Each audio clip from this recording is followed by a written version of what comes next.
নমস্কার বন্ধুরা, মুন্নির পাকশালাতে সবাইকে স্বাগত। আজকের রেসিপি তড়কার ডাল। একদম ঘরোয়া পদ্ধতিতে খুব সহজেই কিন্তু এই তড়কার ডাল বানিয়ে নেওয়া যায়। আর যে কোনো ধরনের রুটি, লুচি, পরোটার সঙ্গে এটা দুর্দান্ত লাগে খেতে। চিকেন তড়কা বা এগ তড়কা নয়, একদম ঘরোয়া পদ্ধতিতে সুস্বাদু প্লেন তড়কা কিভাবে বানিয়ে নেওয়া যায়, আসুন একবার ভিডিওটি দেখে নেওয়া যাক। সবার প্রথমে একটা পাত্রে ১ কাপ খোসাওয়ালা মুগ ডাল বা তড়কার ডাল নিয়ে নিলাম, আর এইটার মধ্যে জল দিয়ে ১ ঘন্টা মতো ডালগুলোকে আমি ভিজিয়ে দেব। আগে থেকে ভেজানো থাকলে তড়কার ডাল খুব সহজেই সেদ্ধ হয়ে যাবে। তো ১ ঘন্টা পর এবারে দেখুন ডালগুলো হালকা ফুলে উঠেছে। এবারে এর মধ্যে হাফ কাপ মুসুরির ডাল দিয়ে দিলাম। আর মুসুরির ডালটা কিন্তু কখনোই আগে থেকে ভিজিয়ে রাখা যাবে না। যখন ডালটা আমরা ধোবো তখনই মুসুরির ডালটা মেশাতে হবে। এবারে দুটো ডাল ভালো করে পরিষ্কার করে ধুয়ে প্রেসার কুকারে দিয়ে দিলাম, সঙ্গে একটু নুন আর সামান্য একটু তেল দিয়ে সেদ্ধ করে নেব। আর মুসুরির ডাল আগে থেকে ভিজিয়ে রাখলে ডালটা খুব বেশি গলে যাবে এবং সেক্ষেত্রে তরকার ডালটা খেতে কিন্তু একদম ভালো হবে না। ডাল যতক্ষণে সেদ্ধ হবে ততক্ষণে অন্য উপকরণগুলো মানে মশলাপাতিগুলোকে গুছিয়ে নিচ্ছি।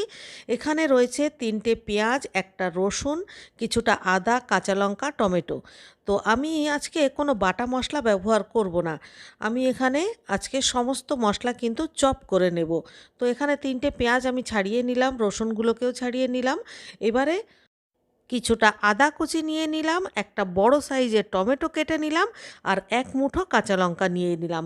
এছাড়া লাগবে আমাদের ফ্রেশ ধনেপাতা কুচি।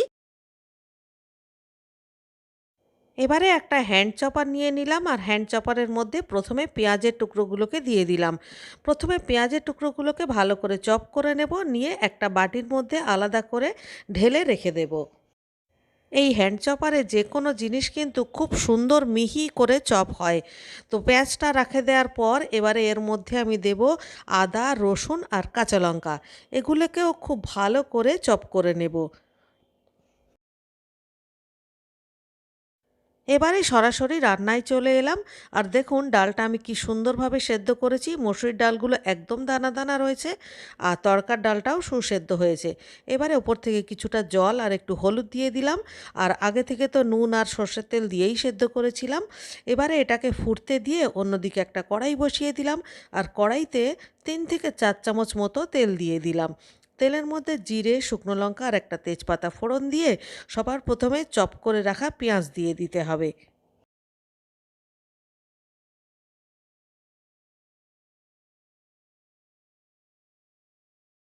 পেঁয়াজ কুচি লাল লাল করে ভেজে নিয়েছি। এবারে এর মধ্যে আদা, রসুন আর কাঁচা লঙ্কা যে চপ করে রেখেছিলাম সেটা দিয়ে দিলাম। ১ থেকে ১.৫ মিনিট ভালো করে কষিয়ে নেওয়ার পর এর মধ্যে ১ চামচ লঙ্কার গুঁড়ো, ধনের গুঁড়ো, জিরের গুঁড়ো আর সামান্য একটু জল দিয়ে খুব ভালো করে কষাতে হবে।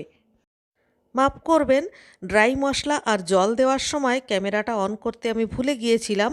তো দেখুন সমস্ত মশলা এবারে খুব ভালো করে আমি কষিয়ে নিচ্ছি, এবং যখন সাইড থেকে তেল রিলিজ করছে এবারে এর মধ্যে একটা বড় সাইজের টমেটো চপ করে দিয়ে দিচ্ছি।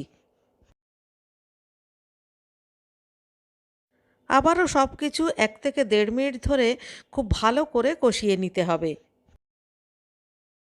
সমস্ত মশলা কষিয়ে নেওয়ার পর সেদ্ধ করে জাল করে রাখা তড়কার ডাল ওপর থেকে ঢেলে দিলাম, আর গ্যাসের ফ্লেম একদম হাইতে করে ডালটাকে ফুটতে দিতে হবে। ১ থেকে ১.৫ মিনিট মতো রান্না করে নেওয়ার পর ৪-৫টা চেরা কাঁচা লঙ্কা দিয়ে দিলাম, আর আমাদের ডাল কিন্তু একদম হয়ে এসেছে। এই সময় ১ চামচ ভর্তি ভর্তি গরম মশলার গুঁড়ো দিয়ে দিচ্ছি। ভালো করে নেড়েচেড়ে মিশিয়ে নিয়ে এরপরে দিয়ে দেবো ১ আঁটি ফ্রেশ ধনেপাতা কুচি।